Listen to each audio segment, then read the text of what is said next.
Hai Gen People, legend kali ini gue ketemu dengan salah satu legenda musik anak Indonesia. Dan buat kalian yang generasi 90-an, pasti familiar dengan nama Nugroho Setiadi atau yang sering dipanggil dengan Kak Nunu, ya nggak sih?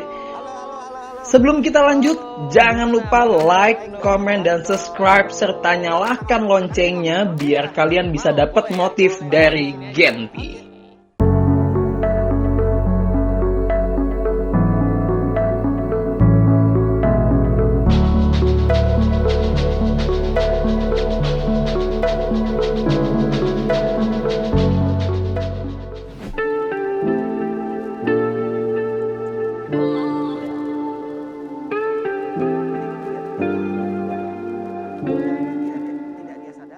Halo, apa kabar Kak Nuno? Baik dong, sehat banget. Sehat banget ya. Sekarang gimana nih Kak Nuno? Sekarang kesibukannya lagi apa aja? Selama pandemi kesibukannya tuh 90% menurun gitu ya. Yang tadinya ada syuting-syuting itu udah pasti nggak bisa lah gitu ya. Jadi kegiatan yang masih berjalan adalah kegiatan di studio. Rekaman, karena rekaman di studio sendiri kan bisa ya. Jadi tidak usah ada orang lain. Aku mau nanya nih. Ya. Sebenarnya tuh panggilan Kak Nunuk tuh gimana sih awalnya ceritanya? Oke, nama aku tuh sebetulnya Nugroho, ya, Nugroho Jawa banget ya. Jadi kan ada Nuknya. Nah dari kecil, nama kecilku tuh memang Nunuk gitu kan, memang Nunuk nama kecilku. Tapi kemudian waktu itu aku masuk di Fakultas Psikologi UI, ketemu dengan Kak Seto. Nah seru deh nih, ketemu Kak Seto, kemudian Kak Seto, kita bikin acara anak-anak yuk, ikutan gabung mau nggak? Mau, aku bilang. Nah semenjak itu kalau aku bersama dengan Kak Seto pentas kemana-mana, beliau selalu panggil aku musik Kak Nunu gitu kan. Dari situlah nama Kaknya itu, predikat Kaknya itu muncul gara-gara Kak Seto. Nah kalau misalkan ngomongin soal nama Kak Nunu nih, ya, kan identik banget sama dunia anak dan lagu-lagu anak gitu kan. Nah sebenarnya kenapa sih Kak Nunu tuh bisa se-passionate itu tuh sama dunia anak-anak? Jadi gini, aku tuh dulu tuh sama sekali nggak ngerti mengenai dunia anak-anak. Sekali lagi ketemu dengan, sebetulnya sih sebelum aku ketemu Kak Seto ada nih, aku udah mulai ke dunia anak-anak, yaitu dulu ada almarhum Kak Uun Sarbini. Dulu di TVRI ada, pasti ingat dong, dulu ada Ibu Fat, Ibu Menar. Zaman-zaman itu ngetop banget tuh kedua tokoh itu. Nah itu di acara Ayo Menyanyi kalau nggak salah ya. Kemudian beliau tidak aktif lagi. Kemudian TVRI waktu itu mau membuat acara serupa. Kemudian aku udah dipanggil untuk mengisi acara tersebut. Tadi pertanyaan gimana? Sorry. Akhirnya ini apa namanya? Akhirnya jadi passionate ke dunia anak-anak dari situ. Nah setelah aku masuk ke dunia itu, dunia nyanyi dulu anak-anak. Akhirnya aku kok menikmati banget dengan dunia anak-anak. Masuk di UI, kemudian ketemu Kak Seto. Kak Seto yang menjerumuskan aku ke dalam dunia anak-anak. Dan akhirnya aku makin suka di dalam dunia anak-anak dan mencintai dunia anak-anak. Nah, terus pada akhirnya kan Kak Nunu ini kan bikin lagu buat anak-anak gitu. Nah, gimana sih ceritanya awalnya tuh Kak Nunu bisa bikin lagu itu? Awalnya tuh kepaksa aja, gara-gara dulu tuh aku kan cuma main keyboard, iringin MC-nya atau iringin pembawa acaranya. Nah, pada waktu itu aku belum terjun sebagai pencipta lagu anak-anak. Tapi kemudian oleh produser aku,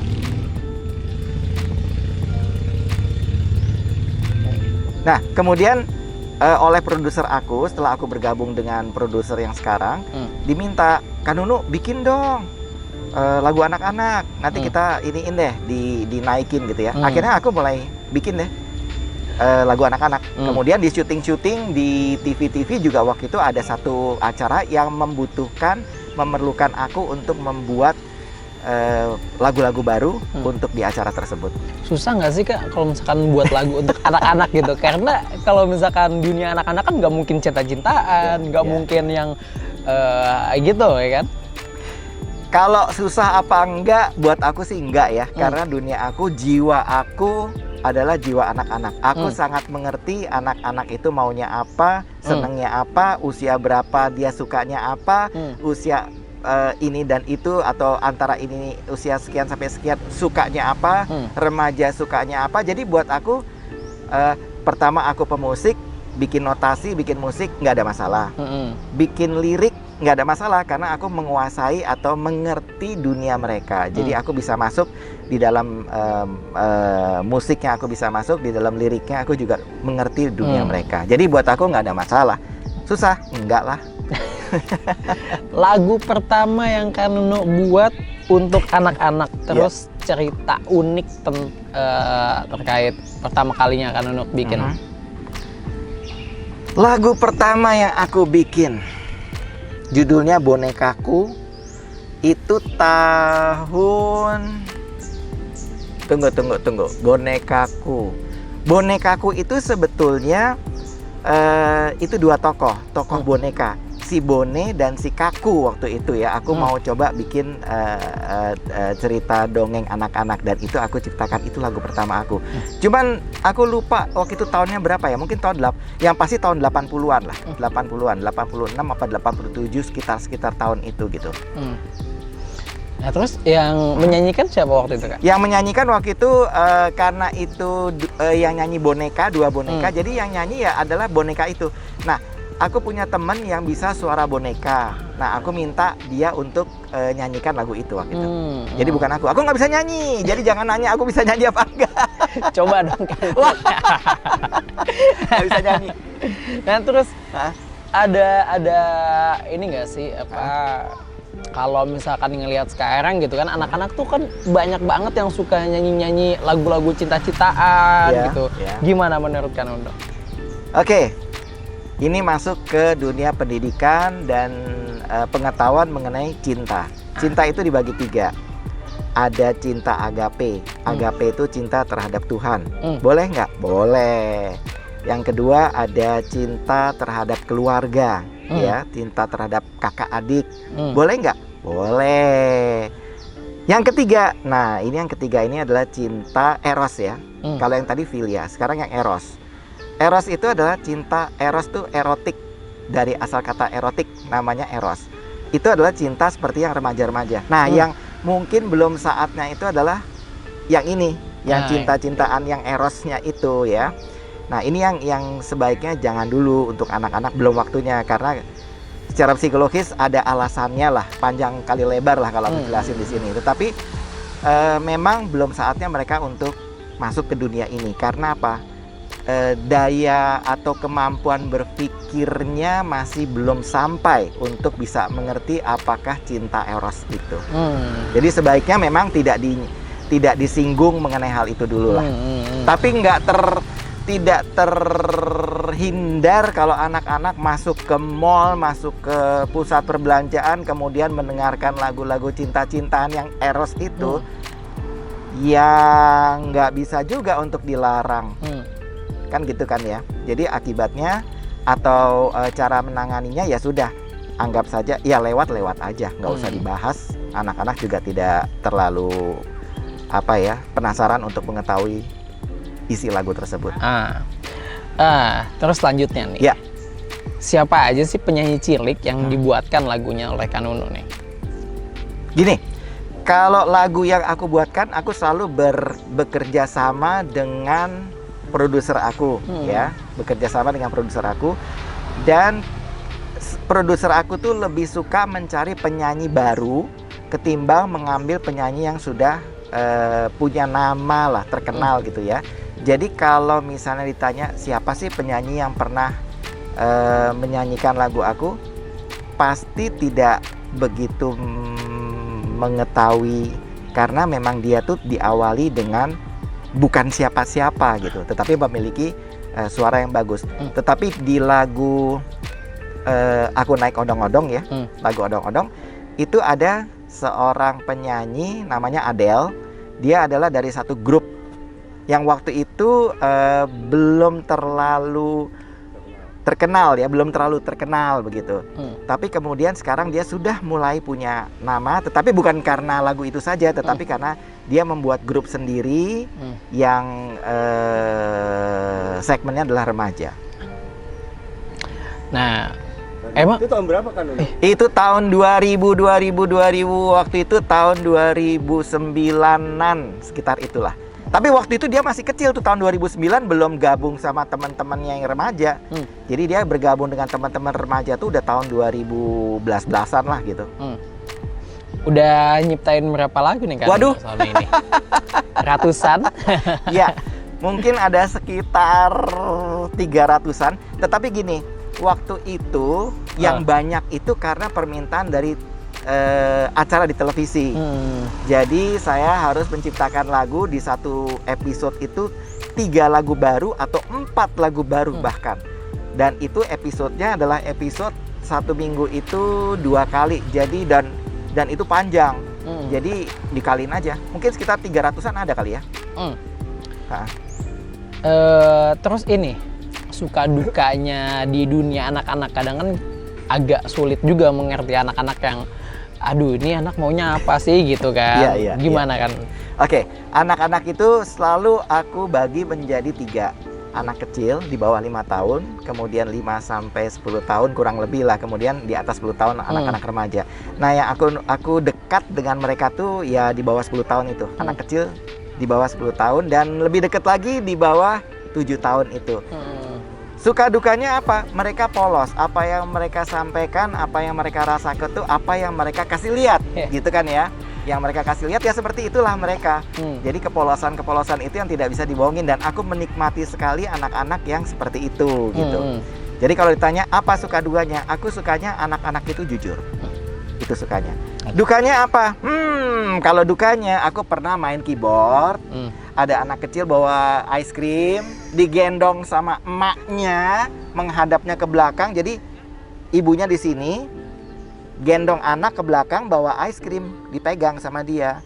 Di belakang aku lagi main keyboard. Aku udah bilang, "Bu, maaf, agak majuan sedikit." Ternyata ibunya mundur lagi, dan itu ice creamnya itu yang cup ya, yang horn ya, horn. Jatuh ice creamnya ke atas keyboard aku.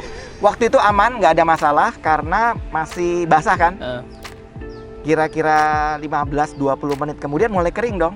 Nah itu tombol-tombolnya begitu dipencet. Waktu itu kan masih pakai tombol yang dipencet-pencet gitu ya, bukan yang layar seperti sekarang touchscreen gitu kan. Begitu dipencet, udah nggak balik lagi. Dan itu acaranya waktu itu stop. Kenapa? Aku nggak bisa pakai keyboard lagi karena lengket karena ice creamnya itu. Itu sebenarnya kesalahan ibunya dong, bukan anak lo. Aku udah bilang sama ibunya, "Bu, maaf agak majuan." Tapi ya di dalam acara anak-anak semua happy, jadi semua tidak. Dan aku juga waktu itu nggak marah sama ibunya, sama sekali nggak marah. Bahkan aku ketawa, itu acara kaseto tuh. Aku ketawa karena kejadian itu. Sama sekali nggak ada kata marah di aku atau ada rasa kesal, nggak. Karena keyboardnya malah nggak bisa balik. Dan itu cerita dan itu adalah cerita yang sangat khusus buat aku, bahwa aku pernah berhenti bermain musik di dalam satu acara bukan karena acaranya, tetapi karena alat tersebut bermasalah karena kesiram sama ice cream. Makasih ya adik ya, makasih bikin aku punya memori yang luar biasa seumur hidup. Aku udah lupa siapa namanya. Bikin Kanono istirahat juga pastinya. Tapi ada enaknya loh. Honornya tetap. Nggak dipotong, honornya nggak kena es krim. Nah, ngomong-ngomong kan Kanono ini kan sekarang menjadi musisi kan. Nah, tapi di sisi lain Kanono juga kan seorang psikolog gitu kan. Nah, sekarang tuh masih nggak sih jadi dosen? Gini, aku tidak pernah menjadi dosen, tidak pernah. Tetapi membantu untuk menjelaskan sesuatu dalam topik tertentu yang diundang ke kampus untuk menjelaskan yang di bidangnya aku, ya pernah begitu. Tapi bahwa aku sebagai dosen, aku belum pernah merasa sebagai dosen, belum pernah. Nah, ada pengalaman lucu nggak pas lagi ngasih seminar gitu di kampus? Pengalaman lucu nggak pernah. dalam pengertian sesuatu yang lucu jadi tertawa gitu. Karena yang namanya mengajar di kampus itu rata-rata serius ya. Udah gitu anak-anaknya udah gede-gede semua ya. Jadi aku mau bikin sesuatu di situ, jadi ya dunia anak-anak nggak ada sih, kalau ditanya itu nggak ada. Kali ada yang ini Kak Nunu gitu. Loh, kalau itu iya. Oh, jadi selalu kayak gitu ya? Karena memang ikoniknya di situ. Waktu itu ceritanya gini, begitu aku kan mereka tidak tahu siapa yang akan, itu disebut dosen tamu ya. Siapa yang akan menjadi dosen tamu tuh nggak tahu. Nah, begitu aku masuk ke situ, ke dalam kelas itu, dalam pelajaran, waktu itu di Fakultas Psikologi UI ya. Waktu aku masuk ke dalam kelas itu, mereka nggak tahu bahwa aku tuh yang akan jadi dosen. Diajak ngobrol, loh, Kak Nunu ngapain di sini? Lah kan aku kan lulusan dari sini. Emang nggak boleh, ini kan nanti ada pelajaran ini kan, membahas tentang yang khusus kan? Iya katanya. Nah, aku juga pengen dengerin, kayaknya asik deh. Aku pas lagi kesini aja. Kemudian aku dipanggil ke depan untuk memberikan materinya gitu. Kak Nunu pernah nggak sih pengen nulis lagu untuk remaja gitu, bukan atau enggak buat dewasa?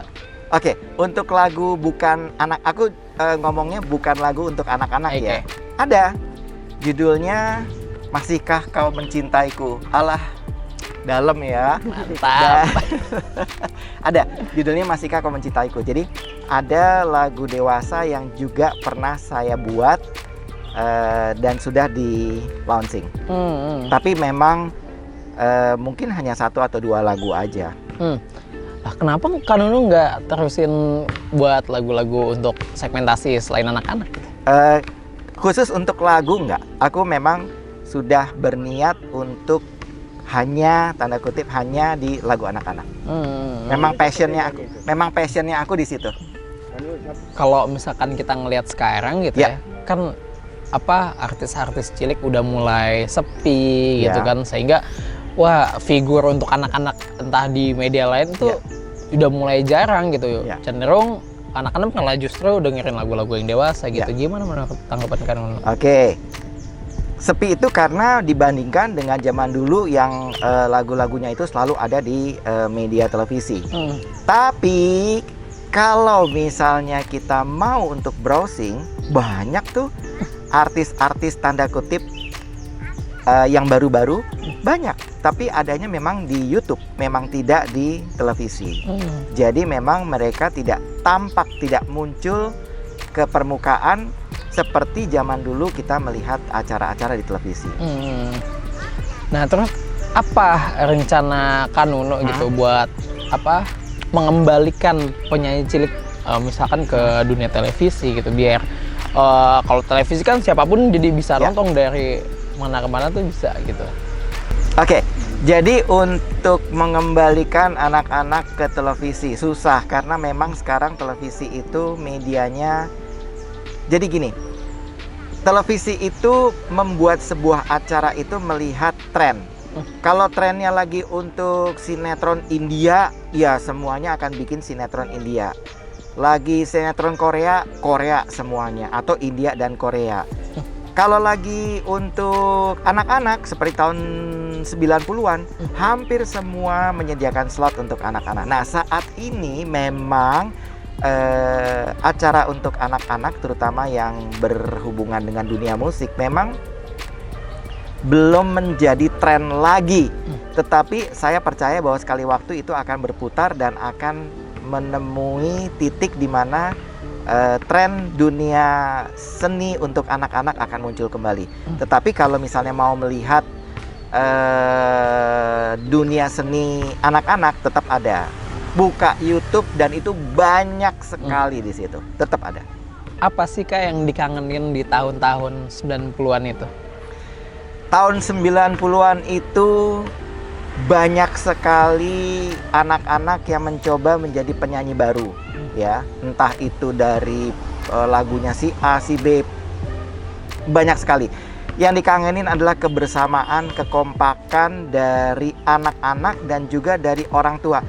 itu orang tua penyanyi-penyanyi itu, mereka sekali waktu mereka bertemu dengan orang tua dari penyanyi anak-anak yang lainnya. Dan itu kalau sedang mengadakan pertemuan, itu akrabnya luar biasa. Jadi yang dikangenin adalah keakraban dari begitu banyaknya orang tua dan anak-anak yang nyanyi, yang zaman itu sedang naik daun lah, sedang mekar-mekarnya. Yang dikangenin itu, dan itu sekarang nggak ada lagi. Sekarang pun kalau misalnya ada anak-anak kecil yang nyanyi, sudah nggak ada momen ketemuan seperti zaman dulu. Mungkin aku pengen minta pesannya Kak Nunu buat seluruh orang tua yang ada di Indonesia gitu untuk pendidikan anaknya. Oke. Untuk orang tua yang ada di seluruh Indonesia, anak akan berkembang sesuai dengan kepribadiannya mereka masing-masing. Jadi anak boleh diarahkan, tetapi anak jangan dipaksakan. Karena biar bagaimanapun juga anak kecil mempunyai keinginannya sendiri. Keinginan setiap orang itu bisa baik, bisa tidak baik. Tugas dari orang tua adalah mengarahkan supaya keinginannya tersebut menjadi yang tadinya tidak baik menjadi baik. Tetapi jangan memaksakan kehendak orang tua terhadap anak. Itu pesan dari aku, karena hasilnya nanti akan menjadi tidak baik. Oke, gitu aja Bang. Gak bisa, harus ada lagi. Next, gue bakal ajak kalian biar bahas hal-hal legend yang lain. Kalau Gen People ada tempat atau sosok yang menurut kalian legend, silahkan tulis di kolom komentar. Gue tunggu sekarang.